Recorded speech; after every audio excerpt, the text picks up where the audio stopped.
Hello and welcome to our webinar on cervical cancer screening. My name is Jennifer Boniface and I am one of the nurse analysts with the Provider Outreach and Education team. Today's webinar will cover the clinical aspects of the Medicare Part B services related to cervical health, including cervical cancer screening with human papillomavirus test, screening pap test, and screening pelvic exam. Worldwide, cervical cancer is the fourth most common cause of cancer in women and the fourth leading cause of cancer deaths. According to the National Cancer Institute's SEER cancer statistics, approximately 0.6% of women will be diagnosed with cervical cancer at some point in their lifetime. Medicare Part B covers cervical cancer screening, including human papillomavirus test, pap test, and pelvic exam as part of its preventive services benefits. This is an excellent time to remind patients about Medicare's preventive health screenings and encourage them to schedule any essential women's health exams. Our objective for today is to provide an overview of the clinical aspects for the Medicare preventive services of cervical cancer screenings. And we will cover background information about cervical cancer, screening tests, treatment options, strategies for the prevention of cervical cancer, and the Medicare Part B coverage criteria for cervical cancer screening with human papillomavirus test, screening pap test, and screening pelvic exam. Let's start with some facts about cervical cancer. In the United States, cervical cancer is the most commonly diagnosed in women between the ages of 35 and 64, with an average age of diagnosis being around 50. According to the American Cancer Society, in 2025, an estimated 13,360 new cases of invasive cervical cancer will be diagnosed in the United States, and around 4,320 women will die from this disease. More than 20% of cervical cancer cases occur in women over the age of 65, reminding us that age does not eliminate the risk. Many women may not realize that they can still develop cervical cancer as they get older. Historically, cervical cancer was one of the leading causes of cancer-related deaths among women. However, the introduction of routine cervical cancer screening, particularly the pap test, has significantly reduced mortality rates. The encouraging news is that women who have undergone regular cervical cancer screenings before age 65 are unlikely to develop cervical cancer later in life. Let's move on and review some background information about cervical cancer. Cervical cancer is primarily caused by a persistent infection with specific types of the human papillomavirus, or HPV. HPV is a large group of more than 200 related viruses, some of which are sexually transmitted. These types are classified as either low risk or high risk. About 12 types are considered high risk. In particular, HPV 16 and 18 are responsible for the majority of cervical cancer cases. Low-risk types rarely lead to cancer, but they can cause warts on or around the genitals, anus, mouth, or throat. Most HPV infections are cleared naturally by the immune system within 1 or 2 years. However, in a small proportion of women, the infection can lead to abnormal changes in the cells of the cervix. If these precancerous changes are not detected and treated, they may progress to cervical cancer over time. Cervical cancer typically develops slowly, often taking 10 to 20 years or more for a persistent HPV infection to turn into cancer. This slow progression highlights why early detection through regular cervical cancer screenings is so important. It allows healthcare providers to identify and treat precancerous lesions before they have a chance to develop into cancer. There are two major types of cervical cancer: squamous cell carcinoma and adenocarcinoma. Squamous cell carcinoma is the most common, accounting for up to 90% of cervical cancer cases. These cancers typically develop from the squamous epithelial cells that line the ectocervix, which is the outer portion of the cervix. The transformation zone, where the ectocervix meets the endocervix, is a common location for the development of cervical squamous cell carcinomas. The other main type, adenocarcinoma, makes up most of the remaining cases. Adenocarcinomas develop from the glandular cells of the endocervix, which is the inner canal of the cervix. Occasionally, cervical cancer may exhibit characteristics of both squamous cell carcinoma and adenocarcinoma, a condition referred to as mixed carcinoma or adenosquamous carcinoma. In very rare instances, cancer may also arise from different cell types within the cervix.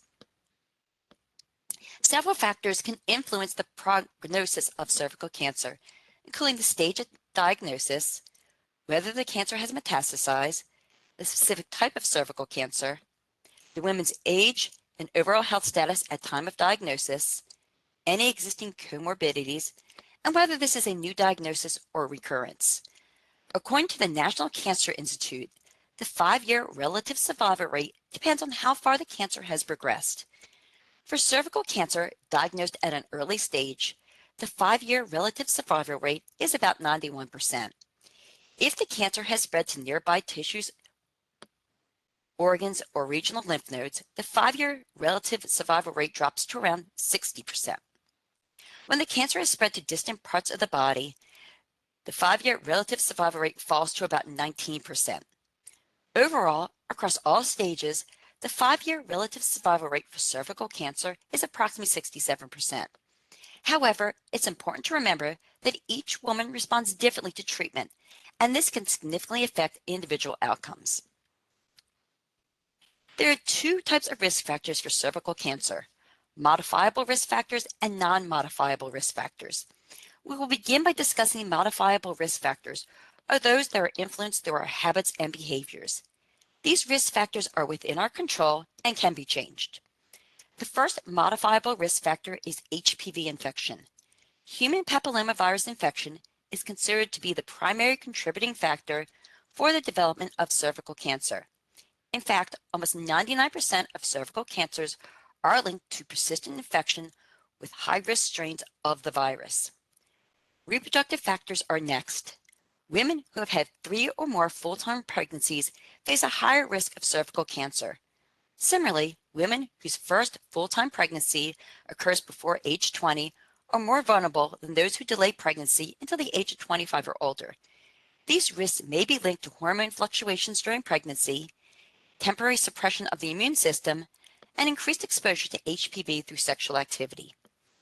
The third modifiable risk factor influencing the likelihood of developing cervical cancer is a woman's sexual history. Engaging in sexual activity at an early age, particularly before turning age 18, having multiple sexual partners, or being involved with a high-risk partner, such as someone who is already infected with HPV or someone who has a history of multiple sexual partners, can increase the chance of encountering HPV and subsequently developing cervical cell changes. Chlamydia infection is the next modifiable risk factor. Research suggests that chlamydia, a common sexually transmitted infection, may contribute to the development of cervical cancer by creating a favorable environment for HPV. Chlamydia infection can damage the cervical tissue, which may increase the likelihood of persistent HPV infections. The bacteria can potentially support the survival and growth of HPV in the cervix, making it easier for abnormal cell changes to occur over time. The fifth modifiable risk factor is long-term use of oral contraceptives. Studies indicate that prolonged use of oral contraceptives may slightly increase the risk of cervical cancer. The exact mechanism is not fully understood, but it is believed that oral contraceptives may affect the cervical cells, possibly by altering the immune response and increasing susceptibility to persistent HPV infections. The longer a woman uses oral contraceptives, the higher the risk appears to be. However, it's important to note that this increased risk is not permanent.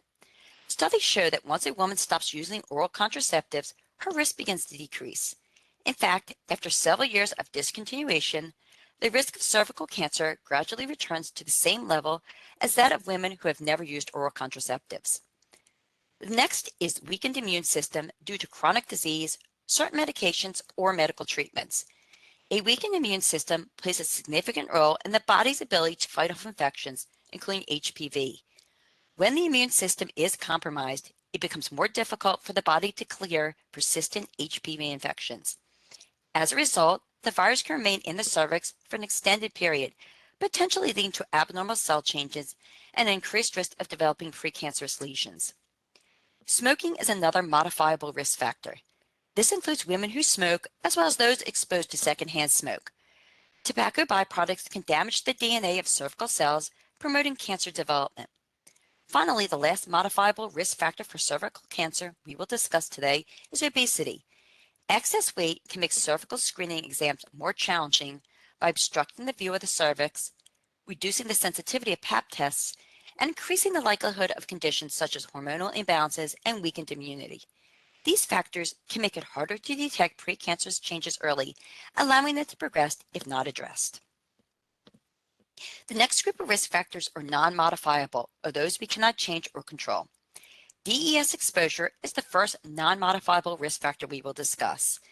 Between 1940 and 1971, DES was given to some pregnant women to prevent miscarriages and preterm labor. At the time, it was believed to be a safe way to help women carry their pregnancies to term. However, research later revealed that daughters of women who took DES during pregnancy have a higher risk of developing certain health issues, including cervical cell irregularities and a rare form of cancer called clear cell adenocarcinoma of the vagina and cervix. This type of cancer is extremely uncommon, but is a direct consequence of DES exposure in utero.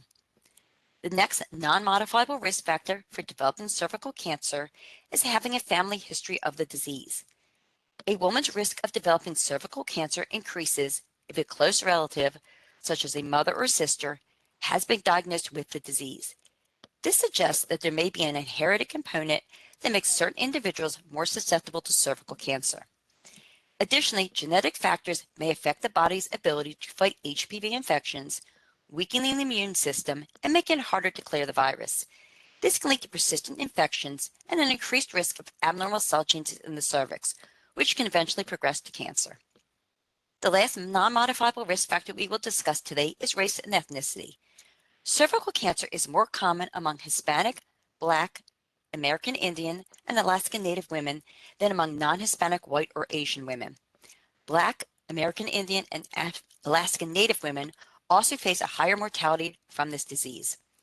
Much of this is linked to limited access to healthcare services, including cervical cancer screenings and treatment options. It's important to point out that having these risk factors does not mean a woman will develop cervical cancer. However, understanding them can help guide prevention and screening strategies. Cervical cancer in its initial stages is often asymptomatic, which makes early detection difficult. Symptoms usually appear as the cancer starts to spread beyond the cervix. In early stages, cervical cancer can cause a few different symptoms. The most common is vaginal bleeding. This bleeding may happen after sex, after menopause, between menstrual cycles, or it may appear as periods that are heavier or longer than usual. Another symptom is vaginal discharge. This may occur between cycles or after menopause, and it can be watery, blood-tinged, or have a strong, unpleasant odor. Finally, some women may also experience pelvic pain or discomfort during sex.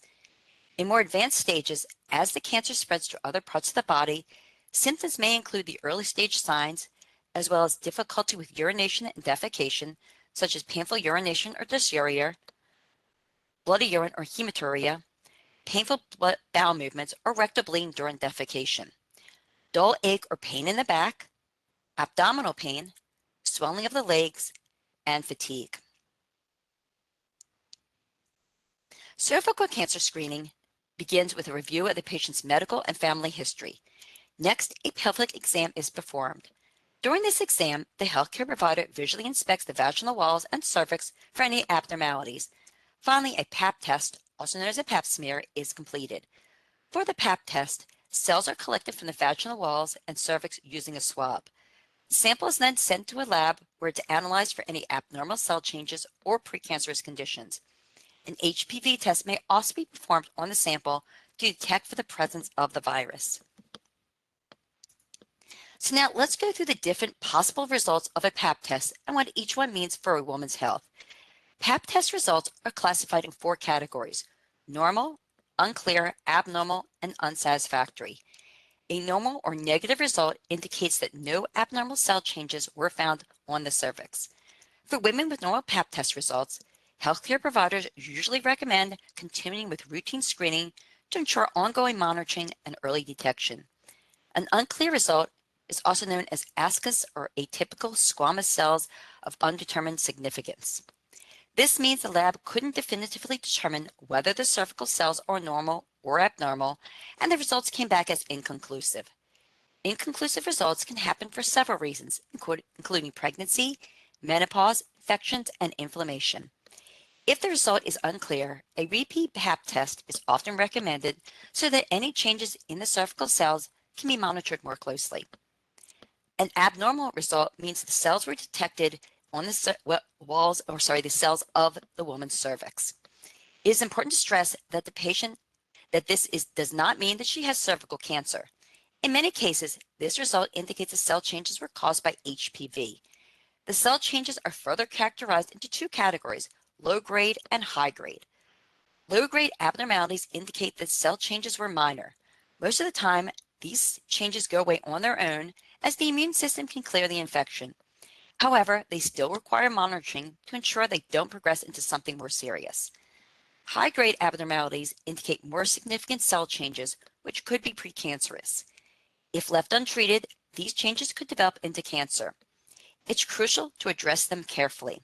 Treatment may involve removing or treating the abnormal cells to prevent cancer from forming. While rare, abnormal results can sometimes indicate the presence of cervical cancer. In such cases, additional tests and a thorough examination are required for confirmation. It's important to address that healthcare providers follow up with appropriate tests and treatments to address any abnormalities.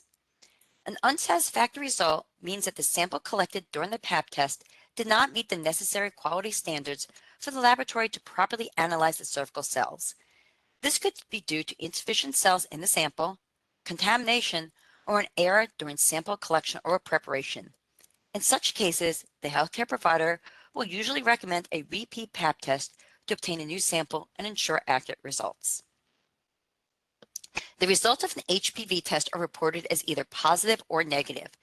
A negative result means that no high-risk HPV types, which are associated with an increased risk of cervical cancer, were detected in the sample. This suggests a reduced risk of cervical cancer related to HPV infection. However, it doesn't eliminate the need for regular preventive screenings. Routine screening remains important for early detection of any cervical cell changes, even in the absence of HPV. On the other hand, a positive result indicates the presence of a high-risk HPV type that could potentially lead to cervical cancer. However, a positive result doesn't mean the person has cervical cancer at this moment. It simply serves as a warning sign. The specific strain of HPV may be detected through additional testing, which helps to guide the appropriate next steps for treatment or monitoring. Follow-up with the healthcare provider is crucial to monitor for any cervical changes that could increase the risk of cancer over time. If abnormal cervical changes are detected during a pelvic exam or Pap test, the healthcare provider may recommend follow-up testing to check for precancerous conditions or cervical cancer. The first diagnostic test is usually a colposcopy, which allows the provider to closely examine the cervix for any abnormal areas. During the colposcopy, a biopsy is often performed. This involves removal of a small sample of abnormal tissue from the cervix. The tissue sample is then examined under a microscope to look for signs of cancer. Additionally, a LEEP procedure may be recommended. A LEEP procedure removes abnormal or precancerous cells from the cervix, helping prevent them from developing into cancer. It may also detect early-stage cervical cancer. A LEEP may be indicated if a Pap test or colposcopy reveals abnormal cell changes. A cervical biopsy indicates moderate to severe dysplasia, suggesting precancerous changes. An HPV test comes back positive for high-risk strains of the virus, or abnormal cells persist after prior treatments, such as cryotherapy or laser therapy, has been completed. During a LEEP, a larger sample of tissue is removed and sent for laboratory analysis. If the biopsy or LEEP suggests that cervical cancer may be present, additional tests are performed to determine the cancer stage and guide treatment. Diagnostic tests used to determine staging for cervical cancer include imaging tests such as chest X-ray, CT scan, MRI, PET scan and ultrasound, lab tests including complete blood count and blood chemistry studies, and visual exams such as a cystoscopy to check the bladder and urethra, proctoscopy to check the rectum, and sigmoidoscopy to check the rectum and sigmoid colon. Additionally, if the woman is symptomatic for cervical cancer or has had an abnormal cervical screening test, the healthcare provider may assess the woman's lymph nodes during the pelvic exam to check for signs that the cancer may have metastasized. These diagnostic tests help identify abnormal areas and assess whether the cancer has spread beyond the cervix. After cervical cancer is diagnosed, the next step is staging. Staging helps assess how far the cancer has spread within the body and the extent of its metastasis. The stages are numbered, with the lower stage indicating less spread and a higher stage suggesting more extensive metastasis. Each stage of cervical cancer is further divided into letters such as stage 1A, 1B, 2A, 2B, and so on, with earlier letters representing less advanced disease. These subcategories reflect the degree of spread within each stage and are essential for determining the appropriate treatment plan. In stage 1, the cancer is confined to the cervix. It is not spread to the lymph nodes at this stage.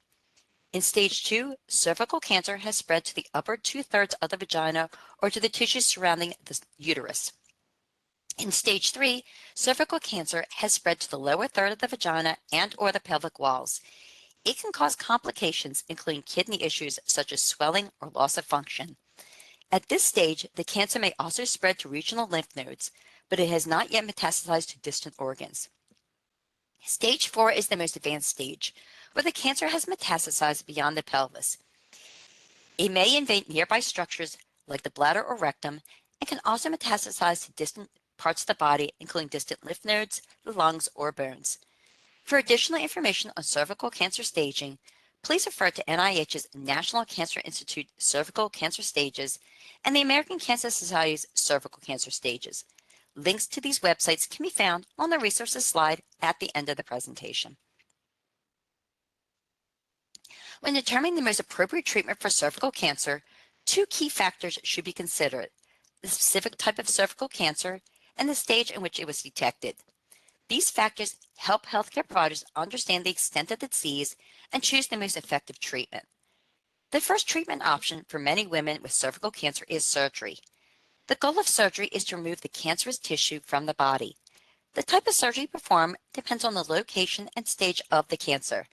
For early stage cervical cancer, surgery may involve removing the cervix, the uterus, or in some cases just the tumor itself. In more advanced stages, additional procedures may be required to remove affected lymph nodes or surrounding tissue. Following surgery, treatments such as radiation and chemotherapy may be recommended to lower the risk of recurrence, especially if there are signs that the cancer has spread beyond the cervix. The next treatment option is radiation therapy. This treatment uses high-energy X-rays or other forms of radiation to target and kill cancer cells. Radiation works by damaging the DNA of cancer cells, preventing them from growing and dividing. It may be administered in two ways: external beam radiation, where radiation is directed at the cancer from outside the body, or brachytherapy, where a radioactive source is placed inside the body near the tumor. Radiation therapy may be used alone or in combination with other treatments such as surgery or chemotherapy. It can serve as a palliative treatment to ease symptoms and enhance the quality of life for women with advanced cancer. While usually manageable, side effects such as fatigue, skin irritation, or temporary changes in nearby organs may occur and require monitoring. The third treatment option for cervical cancer is chemotherapy. Chemotherapy is a treatment that uses powerful drugs to destroy cancer cells or prevent them from growing by disrupting their ability to divide. It can be used as a standalone treatment, particularly when cervical cancer has spread beyond the cervix or is at high risk of recurrence. However, it is often combined with other treatments, such as radiation therapy, especially when the cancer is localized, or to improve overall treatment effectiveness. Combining chemotherapy with radiation is a standard approach for locally advanced cervical cancer. Because chemotherapy drugs circulate throughout the body, this approach is especially effective for cancers that have metastasized to other organs or tissues. Side effects may include nausea, hair loss, fatigue, and increased risk of infection, all which need careful monitoring and management. Targeted drug therapy is the fourth treatment option. It works by focusing on specific molecules or pathways that cancer cells use to grow and spread. In cervical cancer, these therapies typically focus on proteins or enzymes that drive tumor growth, helping to either kill the cancer cells or slow their growth. Targeted therapy can be used alone or in combination with other treatments, especially for advanced or recurrent cancers that do not respond to standard treatments. While effective, targeted therapy can cause side effects such as fatigue, skin problems, diarrhea, nausea, liver issues, and changes in blood counts. Healthcare providers should carefully monitor patients to manage any issues that arise. The last treatment we will discuss is immunotherapy. Immunotherapy enhances the body's immune system to better identify and eliminate cancer cells. HPV-positive tumors may respond particularly well to immunotherapy, as the immune system can be trained to target cells infected with the virus. While immunotherapy can be highly effective, it may cause immune-related side effects such as inflammation or an overactive immune response. Cervical cancer is preventable. There are several different ways to assist with preventing most cases of cervical cancer from developing. One of the most important methods is cervical cancer screening. Pap tests help detect abnormal cell changes on the cervix and identify precancerous conditions. HPV tests can identify high-risk HPV infections, which are closely linked to cervical cancer. Both of these tests help healthcare providers address these issues early, preventing them from progressing into cervical cancer. It is essential for women to get regular preventive screenings along with follow-up care and treatment as needed to maintain cervical health. That said, some women over the age of 65 may stop getting cervical cancer screenings. However, it's important to note that cervical cancer can still occur after age 65. For women to safely stop cervical cancer screenings after age 65, they need to meet certain criteria. They need to have had a series of consecutive tests over the past 10 years that show no signs of cancer, including at least one test within the last 5 years. This typically includes either 3 consecutive normal Pap tests or 2 normal Pap tests with HPV testing. Additionally, women over 65 who have never had cervical precancer or have had their cervix removed due to non-cancerous conditions such as fibroids no longer need to undergo screening. Another important method for preventing cervical cancer is through HPV vaccination. The Food and Drug Administration has approved the HPV vaccine Gardasil for people ages 9 through 45. It is generally recommended for those ages 9 through 26 who have yet been vaccinated. According to the Centers for Disease Control and Prevention, HPV vaccination after age 26 isn't typically recommended unless advised by a healthcare provider. However, for individuals older than 26 years of age who haven't been vaccinated and may be at risk for a new HPV infection, they can still discuss vaccination as an option with their provider. Because the vaccine doesn't protect against every strain of HPV, routine cervical cancer screening remains important, even for those who have been vaccinated. Finally, there are several lifestyle changes women can adopt to reduce the risk of cervical cancer. Condoms are highly recommended for sexually active individuals as they can help reduce the risk of certain sexually transmitted infections, including HPV. When used properly, condoms provide significant protection against the transmission of HPV, but it is important to note that they do not provide complete protection. HPV can be transmitted through skin-to-skin contact in areas not covered by a condom, so it's possible to contract the virus even with condom use. Using an intrauterine device, also known as an IUD, may also lower the risk of cervical cancer. Research suggests that the device may influence the cervical environment in a way that reduces the likelihood of HPV infections progressing to cancer. While the IUD primary function is as a contraceptive, it may also have added protective benefits for cervical health. Eating a healthy diet is crucial. A diet rich in antioxidants, carotenoids, flavonoids, and folate can support the body's immune system, helping it to fight off HPV infections. These nutrients, found in fruits, vegetables, and whole grains, can also help prevent cellular changes in the cervix that may lead to cancer. Finally, quitting smoking or never starting in the first place can significantly reduce a woman's risk of developing precancers and cancer. Smoking is one of the most significant modifiable risk factors for developing cervical cancer. Chemicals in tobacco smoke weaken the immune system, making it harder for the body to fight off HPV infections. Women who smoke are at a significantly higher risk of developing cervical precancers and cancer compared to non-smokers. Therefore, smoking or never starting in the first place can greatly reduce a woman's risk of cervical cancer. Even those who quit later in life can lower the risk as the body begins to heal once smoking has stopped. Now that we've covered the basics of cervical cancer, including its screening, diagnosis, treatment, staging, and prevention, let's look at the Medicare coverage criteria for cervical cancer screening with human papillomavirus test, screening Pap test, and screening pelvic exam. For more detailed information on billing for these services, you can refer to our Encore presentation titled Encore Preventive Services Women's Health. A link is provided on the resources slide at the end of the presentation. Medicare Part B covers cervical cancer screening with human papillomavirus test once every 5 years for asymptomatic female patients aged 30 to 65 when performed in conjunction with a Pap test. The screening is billed under HCPCS code G0476. Medicare covers Pap test screening and pelvic exam screening for all female patients with Medicare Part B. The pelvic exam screening is billed under HCPCS code G010. There are several HCPCS codes that may be used when billing the Pap test screening.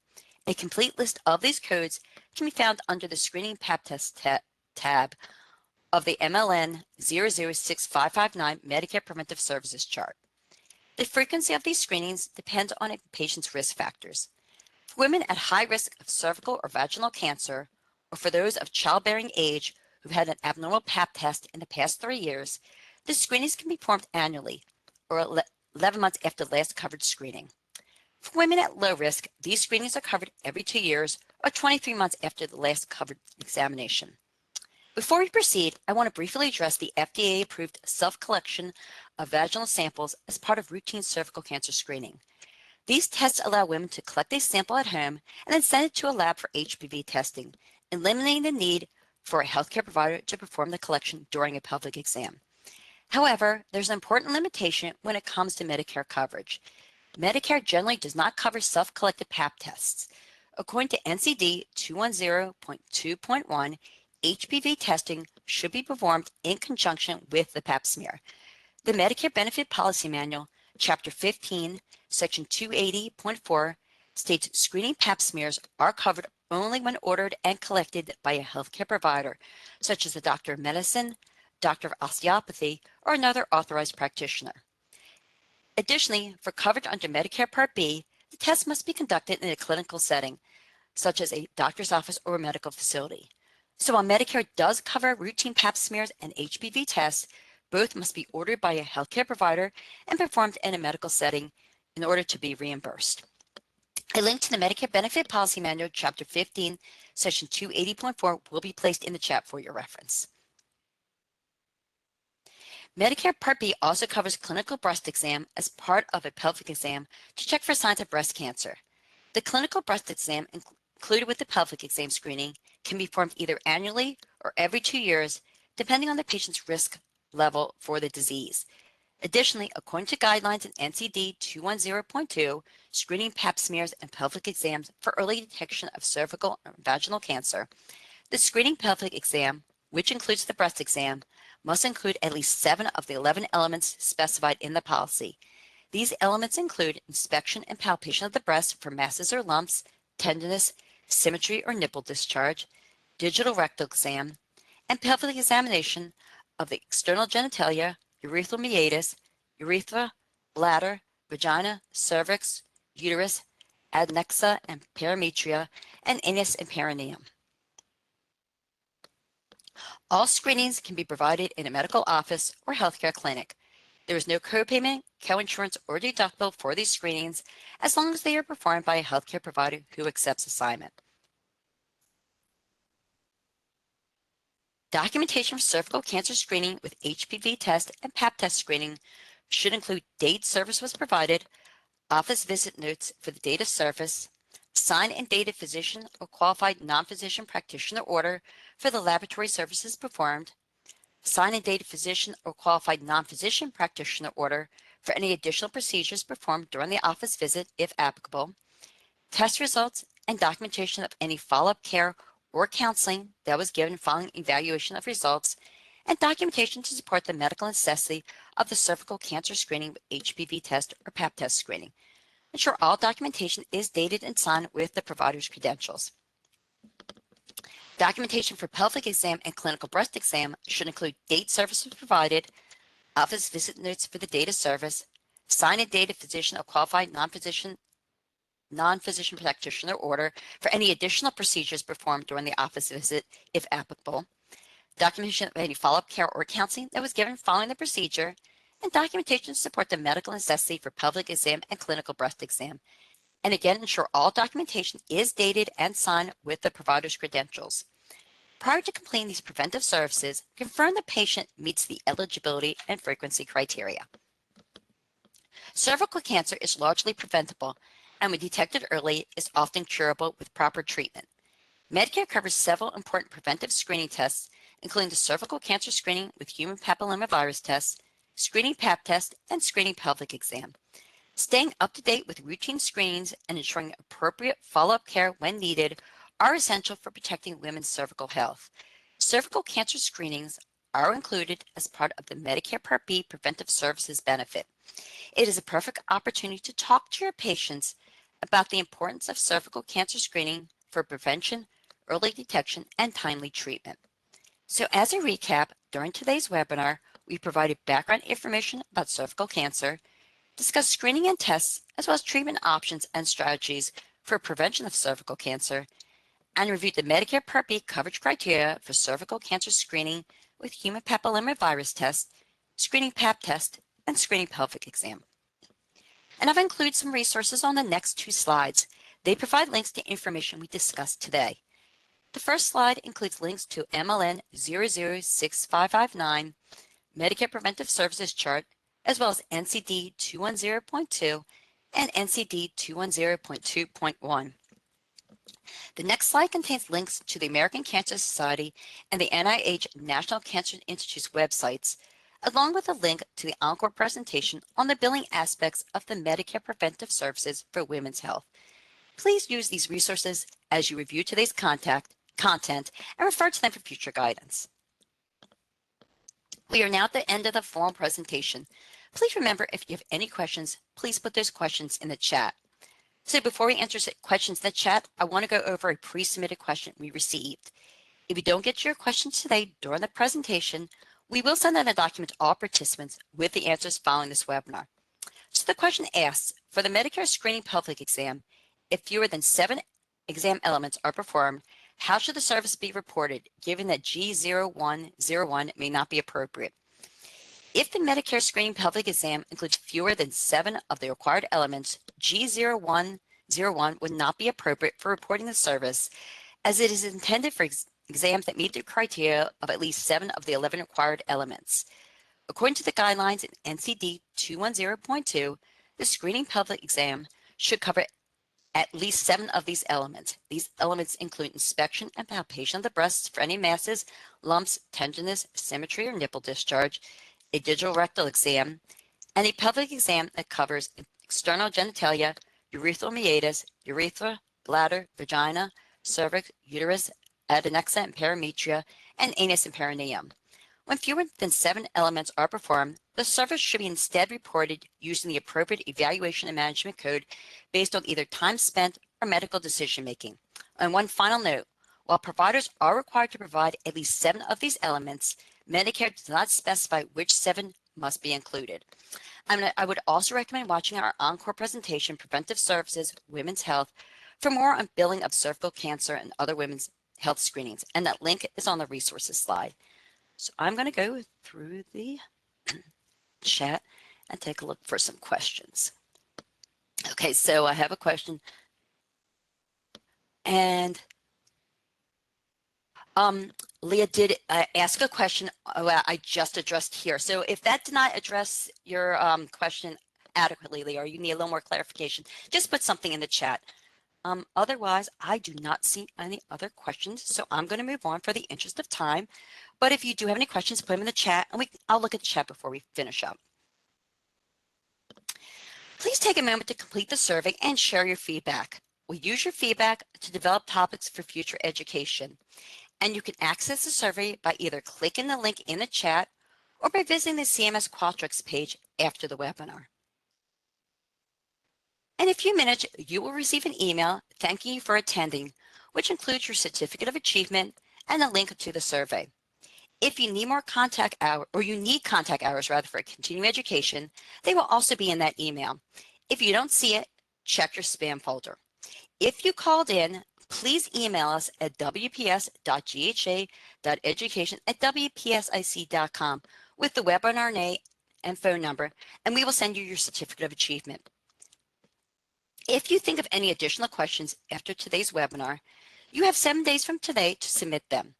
Send them to our education mailbox at that email address, wps.gha.education@wpsic.com, and put the title of this webinar in the subject line. However, if you have claim-specific questions, please direct those questions to our customer service department, as Tom and I do not, as well as Provider Outreach and Education, do not have access to your claim information and therefore unable to look up claims. Also remember, we cannot accept any type of PHI or PII via email. And I'm looking in the chat and I don't see any further questions, so I'm going to finish up. So finally, on behalf of Tom, myself, and all of Provider Outreach and Education, thank you for attending today's webinar on cervical cancer screening. As a reminder, this presentation will be posted as an encore presentation on the Training Center page on our website.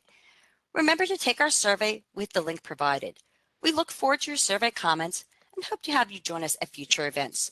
You may now disconnect.